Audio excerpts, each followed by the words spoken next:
আমার নতুন একটা ব্লগে ওয়েলকাম সবাইকে।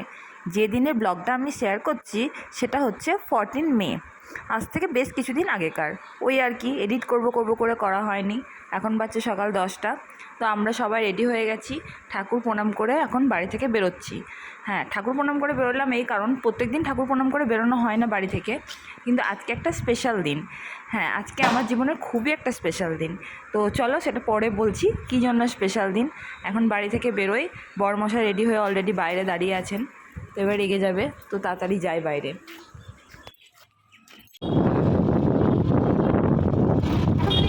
রাস্তাটা দেখেই বুঝতে পারছো, এটা হচ্ছে ইলামবাজার থেকে বেরিয়েছি জাস্ট।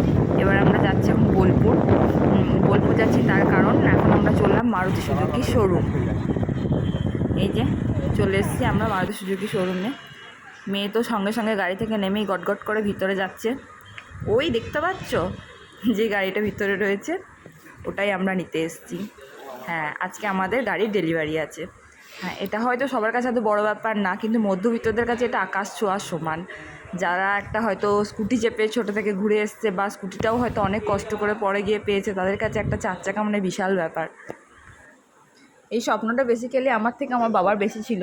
যতটা না আমি চেয়েছিলাম মন থেকে গাড়িটা কিনতে, আমার বাবা বেশি চেয়েছিল। কেন দিদির অলরেডি গাড়ি আছে দুটো, তো বাবা চেয়েছিল আমারও যাতে একটা ছোটোখাটো যেমনই হোক না কেন গাড়ি হয়।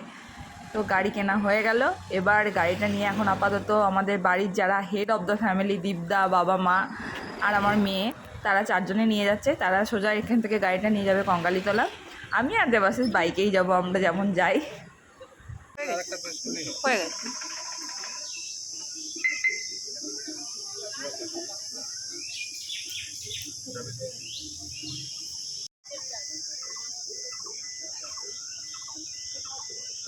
তো ভালোই ভালোই পুজো দেওয়া হয়ে গেল। যাই হোক, গাড়িটা কেনা তো হয়ে গেল, কিন্তু যেহেতু আমাদের এখনও রাখার মতো কোনো ব্যবস্থা সেরকম করে ওঠা হয়নি, ওই জন্য দীপদা এসছে আর ওই গাড়িটা নিয়ে এখান থেকে ডাইরেক্ট কলকাতা নিয়ে চলে যাবে। কঙ্কালীতলায় পুজো দেওয়া হলেই আমরা এখান থেকে বেরিয়ে যাব। এবার মেয়ের একটা ইচ্ছা আছে যে গাড়ি কিনে সবাই এখন কেক কাটে, তো ওই জন্যে ওর কেকটা কাটতে হবে। তো দীপদা একটা কেকও নিয়ে এসছে সঙ্গে করে। এখানে মেয়ে কেকটা কাটছে। কেকটা কাটা হয়ে গেলে আমরা এখান থেকে বেরোবো। তাহলে আপাতত ভিডিওটা এখানেই শেষ করলাম। আবার দেখা হবে পরের একটা ব্লগে। টাটা।